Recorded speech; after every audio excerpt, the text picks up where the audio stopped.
Coucou, bonjour et bienvenue à ma chaîne. J'espère que vous allez bien. Par la grâce de Dieu, moi je me porte bien. Désolée pour la qualité de la vidéo, c'est à cause des rideaux qui sont bordeaux. Ça influence un peu l'image, mais ce n'est pas important. C'est le message que j'ai à partager qui est important. Ok. J'ai décidé de faire cette vidéo juste sur un coup de tête. Pourquoi? Parce que une abonnée m'a écrit, elle m'a dit qu'elle a fabriqué la lotion que j'avais présentée dernièrement sur YouTube et elle a eu des réactions. Donc, ça m'a un peu gênée. Je préfère, lorsque je vous présente une formulation et que vous l'appliquez, vous faites la même chose, je préfère encore que quelqu'un vienne me dire que non, ça n'a pas marché sur ma peau parce que toutes les peaux sont différentes. Mais quand quelqu'un me dit ça m'a donné une réaction, ça me gêne vraiment. Mais ça, c'est beaucoup plus dans ce sens que la personne a sûrement une peau sensible.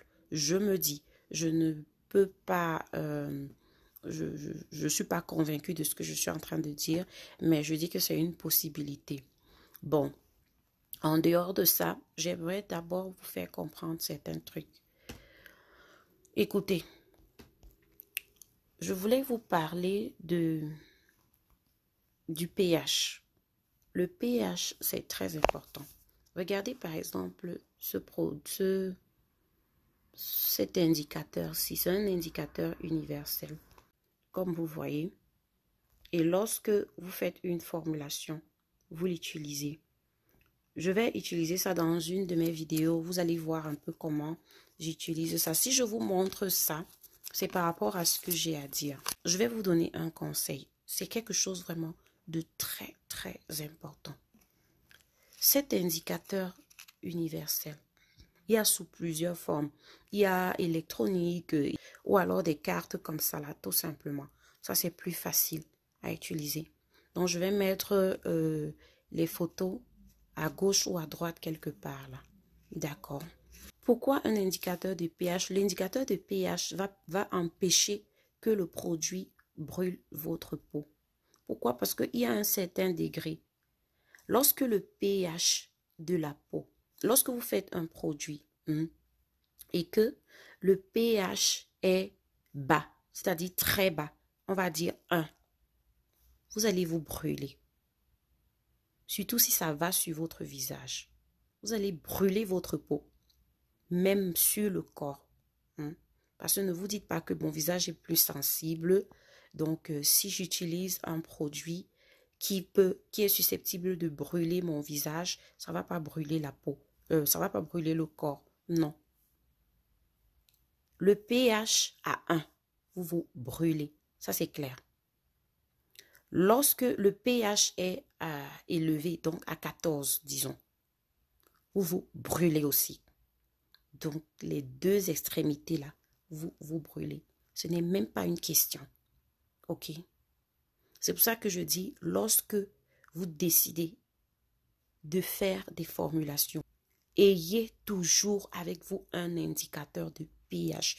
Surtout si vous avez entre vos mains la peau des gens, la peau de vos clientes, la peau de vos sœurs ou votre propre peau. Utilisez toujours un indicateur de pH. Ne vous en passez pas, c'est très important. C'est à cause de ça que vous allez éviter les brûlures. Vous pouvez trouver ça dans les magasins, acheter ça en ligne ou dans les marchés. Vous vous renseignez. De toute façon, c'est très important. Maintenant, revenons un peu à la lotion faciale. Si une lotion faciale a de l'acide salicylique, vous savez que c'est bon pour combattre les boutons. Ou alors, ça, par exemple, le benzoïque peroxyde. Ça, ce sont des ingrédients qui soignent les boutons. Ce sont les ingrédients que les dermatologues normalement utilisent. C'est-à-dire des ingrédients qui se trouvent dans les crèmes que les dermatologues conseillent. Donc maintenant, si ça a un pourcentage très élevé, vous allez vous brûler. C'est pour ça qu'il y a un certain pourcentage qui est recommandé. Lorsque vous allez en boutique, cherchez toujours à savoir si le vendeur n'a peut-être pas écrit le pourcentage de vos produits. Essayez, cherchez à savoir, demandez au vendeur que, écoutez, le pourcentage ici, là, c'est combien? Par exemple, le 12%, l'acide lactique 12%, 10%, ou alors l'acide salicylique. Ça peut s'utiliser sur le visage. Ça veut dire qu'on peut faire une formulation avec ça pour le visage. Par contre, l'acide salicylique qui est à 70%, 80%, ce n'est pas bon pour le visage. Ça va vous brûler la peau. Donc, il faut tenir compte de ça. Donc, lorsque vous achetez un produit ou alors lorsque vous êtes en train de formuler, par exemple, une lotion, hein, le premier facteur que vous devez considérer, numéro 1, retenez ça, c'est le facteur pH. C'est là où intervient ceci, l'indicateur de pH. Facteur pH. Dites-vous que est-ce que le pH de la lotion ou de la crème faciale, whatever, que je suis en train de fabriquer, est-ce que son pH est un pH normal que la peau peut supporter, qui est recommandé pour la peau? Le facteur numéro 2, c'est le degré de votre produit, de vos acides de fruits. Quand je dis acides de fruits, c'est un ensemble des alpha-hydroxy, à savoir l'acide glycolique, l'acide salicylique, l'acide malique, voilà, l'acide lactique et bien d'autres. Hein. Le degré, donc le pourcentage. Est-ce que le pourcentage, c'est un pourcentage recommandé si ça va sur la peau de mon visage? Posez-vous cette question-là. Donc, faites très attention. Le troisième facteur, c'est lorsque vous commencez, vous voulez utiliser un produit. Vous ne connaissez pas à quel point votre peau peut être sensible. Faites toujours un test ici, là, sur le poignet de la main, le derrière, là. Vous faites un test. Si vous avez des réactions ou pas. Au lieu de mettre directement sur le visage. Vous ne pouvez pas fabriquer un produit et directement vous le testez sur votre visage comme ça. Parce que ce que ta cousine a utilisé, ça va bien marcher. Mais toi, ça va te donner des rougeurs, ça va te donner des brûlures. Donc, le troisième facteur, c'est tester. Hein? Et lorsque vous utilisez un produit, vous commencez à ressentir comme si le visage, la face commence à chauffer et tout. Arrêtez tout de suite. Ne vous dites pas que non, ça va passer, je vais supporter. Non. Non. Il peut avoir l'effet piquant. L'effet piquant, vraiment doux, ça peut passer. Parce que même le citron, quand vous posez ça sur le visage, ça a cet effet piquant-là. Oui, ça peut passer. Mais quand ça commence à avoir un... Voilà. Ça commence à être un peu fort là. Posez-vous la question que, mais qu'est-ce qui n'a pas marché? Donc, faites très attention. Il y a aussi un autre facteur, un quatrième facteur, où vous allez constater que soit le visage rougit tout d'un coup, soit, comment ça, la couche supérieure de votre peau sur le visage ou sur le corps a tourné. Ça veut dire c'est devenu subitement noir ou alors le lendemain, ça noircit. Ça, c'est déjà les signes que votre visage est en train de brûler ou votre peau est en train de brûler. Comment on appelle ça, les nécrosis. Je sais pas, est-ce que c'est le français ou l'anglais? Ouais, les nécrosis là dans c'est ce que vous appelez mamie du corps, les mamies sur le dos là. C'est un peu comme noir, ça tourne au vert, ça tourne, on ne sait même pas quelle couleur ça, mais c'est noir. Par exemple, c'est lorsque la protéine, les protéines de votre couche supérieure de l'épiderme a été brûlée. Elles ont été grillées. C'est là où il y a ces réactions-là. Et ça tue l'épiderme. C'est là où ça apparaît. Tout simplement à cause des produits qui sont forts. Donc, faites très, très, très attention à tout ce que vous utilisez. Faites très attention au pourcentage lorsque vous faites une formulation. La dernière fois, je vous ai fait une vidéo. J'ai introduit les pourcentages. My God. C'est comme si, je ne sais pas, j'avais réveillé tout le monde. Enfin, il y a certaines personnes qui m'ont écrit, qui m'ont dit, franchement, je comprends rien à ce que tu nous as dit. Pourquoi tu ne peux pas rester tout simplement dans les grammes, les millilitres, le pourcent, là, c'est quoi? Je vais vous dire quelque chose. Lorsque, en cosmétique, hein, c'est les pourcentages. Lorsqu'on fait une formulation, c'est les pourcentages. Les pourcentages, ça empêche de rater une recette. Ça empêche de comment je peux dire, d'avoir un peu des surdosages et de détruire sa peau. C'est pour ça qu'on vend en pourcentage. Et aussi, ça aide, par exemple, lorsque vous voulez utiliser, vous vous dites, OK, je veux 500 millilitres de mon lait. Je veux que mon résultat me donne 500 millilitres. Il y a des pourcentages. Vous allez en pourcentage. On aura le temps de voir ça. Vous allez retenir ça forcé. OK, on est là pour apprendre. Si vous dites que vous êtes une passionnée de la cosmétique, vous devez vraiment mettre tout. Vous devez mettre tout, tout, tout, tout. Corps et âme. Quand on aime, on aime. On doit apprendre, on cherche. D'accord? Donc, c'est un peu ça. Et aussi, lorsque vous remarquez, hein, maintenant, rentrons dans les lotions fortes là. Lorsque vous remarquez que votre peau commence à avoir des réactions, utilisez tout simplement l'aloe vera gel. Ça, c'est presque fini. Voici l'autre. Moi, j'utilise ça beaucoup pour la journée.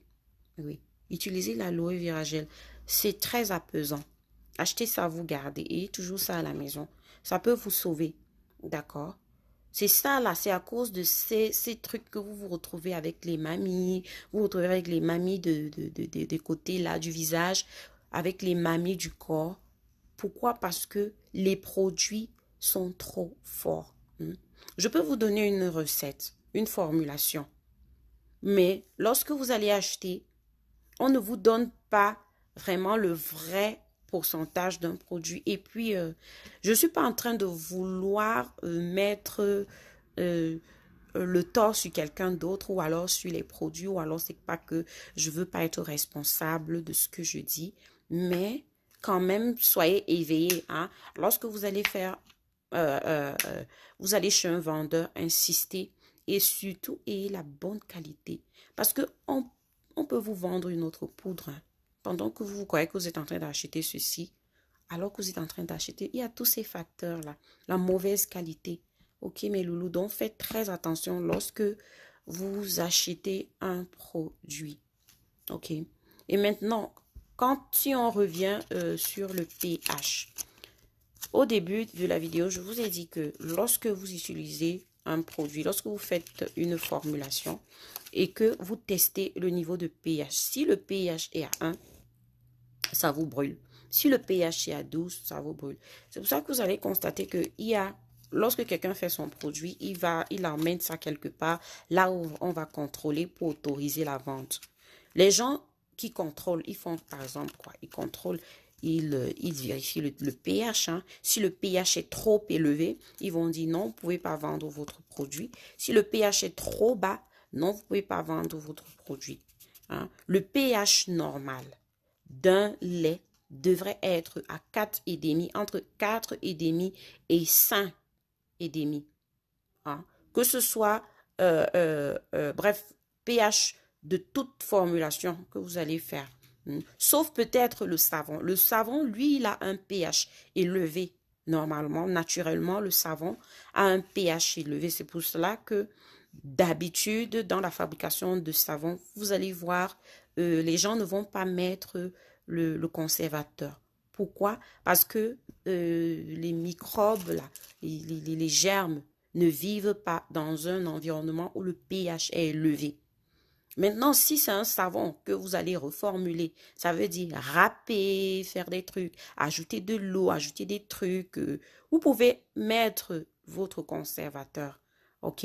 Mais si c'est un savon, c'est-à-dire vous dites que vous devez faire un savon à la soude caustique ou alors un melt and pour, vous n'avez vraiment pas besoin, tout simplement, et que vous allez mettre vos poudres, disons, glutathione et autres, vous n'avez pas besoin de, de mettre de conservateur. OK? Voilà, c'est un peu ça. Donc, lorsque vous faites vos formulations, que ce soit visage, corps ou bien lotion, arrangez-vous toujours à avoir, lorsque vous vérifiez, lorsque vous utilisez votre indicateur de pH, arrangez-vous à avoir un pH qui est entre 4,5, donc 4,5 et 5,5. Là, c'est un pH normal. Et c'est le pH de la tomate. Voilà, la tomate, ça se mange et tout. La tomate est acide. Ça a un pH acide. Oui. Regardez un peu les vidéos. J'ai une de mes anciennes vidéos là où je parle de pH. J'explique ça vraiment très bien. Voilà, vous allez comprendre. D'accord. Et le pH 7, c'est un pH neutre. C'est le pH de l'eau. De l'eau. Mais si vous me dites, si un produit, je veux dire, pour avoir une belle peau, votre formulation doit avoir un pH qui est entre 4,5 et 5. C'est ce pH-là, cette barre-là, qui est responsable de la belle peau. Peu importe que vous ayez une peau noire, peau claire, peau métissée, peu importe, même les caucasiens là. Hein, ok? Donc, vous, caucasien, qu'est-ce que je dis? Anyway, vous avez compris. J'ai parlé l'anglais, je crois. Donc, oui, votre peau, lorsque vous utilisez un produit qui a un pH de 4,5 et demi, c'est un produit qui est responsable d'embellir votre peau. Parce que c'est le niveau de pH qui embellit la peau. Voilà. Pas le pH de l'eau. Hein. Le pH de l'eau, vous faites un produit qui a le pH de l'eau. Ça va juste hydrater, hein. Par exemple, si, je sais pas, je crois bien que les produits de bébé ont le pH de l'eau, un pH neutre. Quand vous voyez un produit, c'est écrit pH neutre, ça veut dire que c'est le produit, c'est un pH qui est à 7, neutre comme de l'eau. Et les bébés, qu'est-ce qu'ils ont besoin? Ils ont juste besoin d'hydrater leur peau. Ils n'ont pas besoin de collagène, de niacinamide, de ceci, cela. Juste des huiles, des bonnes huiles pour bébé, adaptées à la peau du bébé qui vont hydrater leur peau. Voilà. Donc, quand vous faites les produits pour bébé, vous allez voir, même en pharmacie, on écrit toujours pH neutre. Et c'est pour ça que celles qui utilisent les produits pour bébé, là, ça ne sert à rien, ça ne va rien vous faire. Absolument rien. Mais si vous voulez avoir une peau belle, le pH recommandé pour une belle peau, c'est 4,5, 5,5. Voilà ce que j'avais à partager avec vous. Donc, faites très, très attention lorsque vous allez acheter vos intrants. Rassurez-vous que vous êtes en train d'acheter la bonne qualité. Rassurez-vous que voilà, les pourcentages sont adéquats par rapport à la formulation. Et puis, comme je vous dis, celles qui me suivent et qui ont commencé à faire des petites fabrications, achetez-vous un indicateur de pH, ok? J'espère que vous avez compris ce que j'ai dit. Si vous avez des questions, n'hésitez pas. Tout le monde doit réussir à réussir ces formulations, ok? Voilà. Même s'il y a toujours des petits ratages, c'est pas grave, ça arrive lorsqu'on fait des formulations. Il y a des petits ratages. Ça ne manque pas. Pour celles qui m'ont demandé, le livre est prêt. Oh, pardon, ne me posez plus cette question. Déjà, j'ai même pris une pause. J'ai d'abord arrêté. Vous savez ce qui s'est passé dans ma vie. Voilà. Je profite de mon bébé. J'ai repris le travail et voilà. Ouais, j'ai pris une petite pause avec ce livre. Il y a quoi? Vous courez, pourquoi? Vous allez où?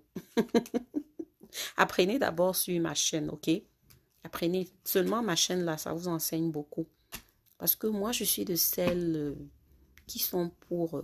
voilà, lorsqu'une fille vient me dire j'ai les problèmes de peau, moi, ça me fait mal. On a des problèmes de peau, hein. Même moi-même, là, j'ai les problèmes de peau. Un jour, tu te réveilles avec un bouton, un jour, tu te réveilles avec ceci, un jour, cela. Donc, c'est un challenge. Chaque jour, on se bat D'accord? Donc, oui, si vous avez des questions, n'hésitez pas. Je crois que cette semaine, je vais poster une vidéo sur... on est même le 30e. Oui, je vais poster une vidéo sur comment est-ce que vous pouvez... j'ai une abonnée qui m'a demandé une recette pour rosir les lèvres. Donc, on va faire ça cette semaine, ok? Je vais fabriquer ça avec vous. Moi, je suis pas tellement lèvres roses. Ça ne me dit absolument rien. Voilà. Déjà, je n'ai pas une belle bouche, donc voilà. Donc, oui, c'est une recette que les gens ont testé autour de moi et ça a marché et je vais partager avec vous. D'accord? Mais moi, concernant moi-même là, je n'utilise pas des produits pour rosir mes lèvres. D'accord? Ok, bien de choses à vous et puis que Dieu vous bénisse. Bye bye.